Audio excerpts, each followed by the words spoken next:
Hai, Assalamualaikum. Hari ini saya nak berkongsi sikit berkenaan kaedah perancang keluarga yang biasa kita gunakan di Malaysia.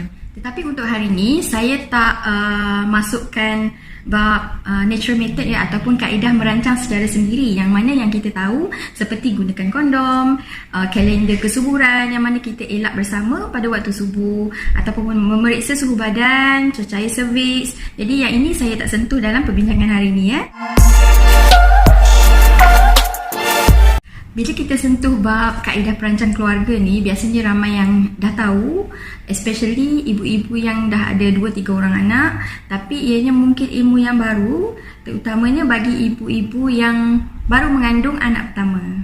Kenapa ia penting untuk kita jarakkan kehamilan? Sebab selain daripada badan kita sendiri perlukan rehat, kita perlu pulihkan balik kesihatan, luka-luka dalaman supaya kita lebih bersedia untuk proses kehamilan seterusnya dan juga kelahiran yang seterusnya.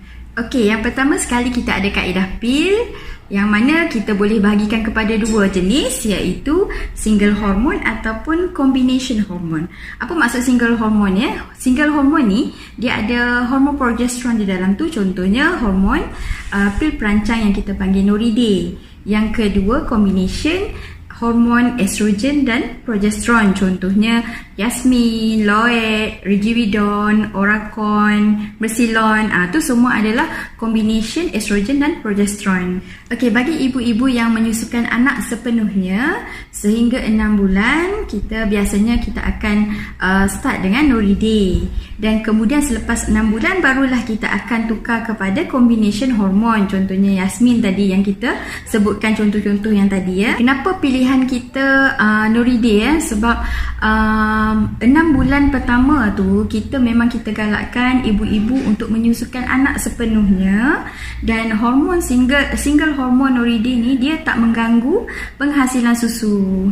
Bagi kaedah perancang pil kombinasi estrogen dan progesteron, bukan semua orang sesuai ya. Jadi sebab itulah sebelum kita start mana-mana kaedah perancang, kita suggest untuk berjumpa dulu dengan doktor supaya kita boleh go through dulu ada tak faktor-faktor risiko yang menyebabkan kita ni tak boleh nak ambil hormon perancang. Okey, sebagai contoh ya, mereka yang tak boleh ambil hormon perancang kombinasi estrogen dan progesteron ni, sebagai contoh mereka yang pernah ada history stroke, penyakit jantung, masalah darah beku ataupun deep vein thrombosis, ataupun mereka yang ada tekanan darah yang terlalu tinggi. Selain daripada pil, seterusnya kita ada pilihan cucuk hormon selang 3 bulan, ataupun bahasa mudahnya orang panggil cucuk 3 bulan, cucuk Depo Provera. Itu adalah hormon sintetik yang kita gunakan sebagai salah satu kaedah perancang keluarga, yang mana biasanya kita akan cucuk setiap 12 minggu.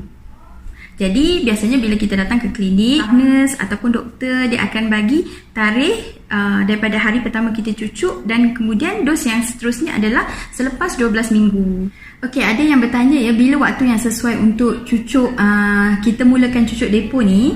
Biasanya kita nasihatkan untuk datang pada hari period yang kedua hingga hari yang kelima. Dalam waktu tu kita akan start cucuk hari yang pertama ya. Lepas tu biasanya kita akan nasihatkan, lepas kita dapat cucuk yang pertama, 7 hari tu kena elak dulu bersama dengan suami, sebab ubat tu baru saja masuk dalam badan kita. Jadi 7 hari pertama tu elak dulu bersama suami.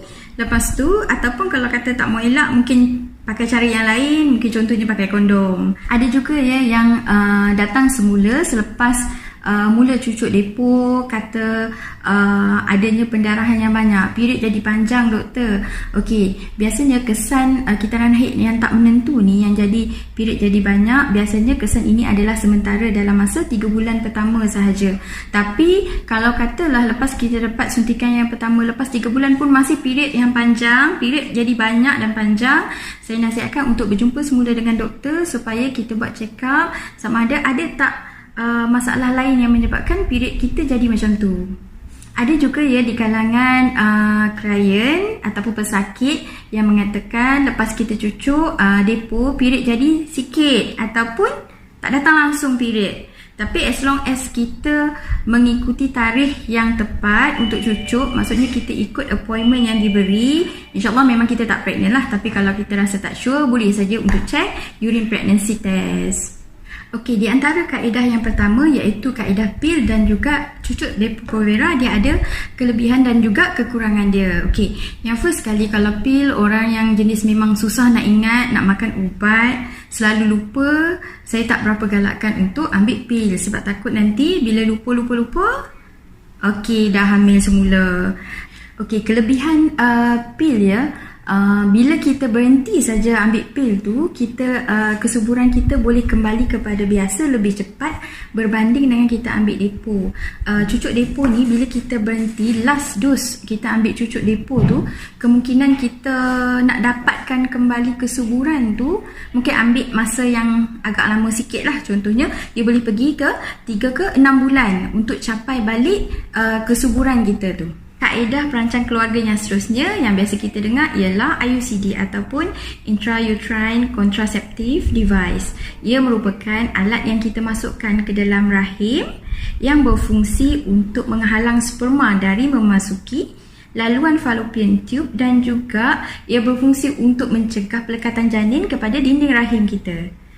IUCD ni dia ada dua jenis ya, yang copper ataupun yang ada hormon di dalamnya. Okey. Dan ia juga bergantung kepada jenis IUCD, ada yang tahan 3 tahun, ada yang 5 tahun, ada juga yang 10 tahun. Ia bergantung pada jenis yang kita ambil. Bila waktu yang sesuai untuk kita melalui prosedur IUCD ni, memasukkan IUCD, selalunya kita nasihatkan pada waktu hujung-hujung period. Contohnya kalau period kita 7 hari, mungkin kita boleh masukkan pada hari yang ke-5 ke hari yang ke-7.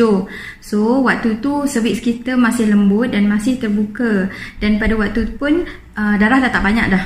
Okey, selepas selesai prosedur memasukkan IUCD, kebiasaannya kita akan bagi appointment mungkin 6 minggu untuk cek semula kedudukan dan juga benang IUCD itu sendiri. Okey, saya ada 2 soalan ya.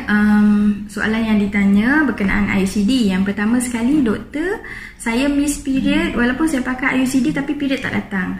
Okey, untuk yang ini kena cepat-cepat cek urine pregnancy test sebab takut kita pregnant walaupun kita ada IUCD di situ. Kemungkinan kita panggil failure of IUCD lah, mungkin dia terlari ke apa-apa, boleh menyebabkan kita pregnant semula.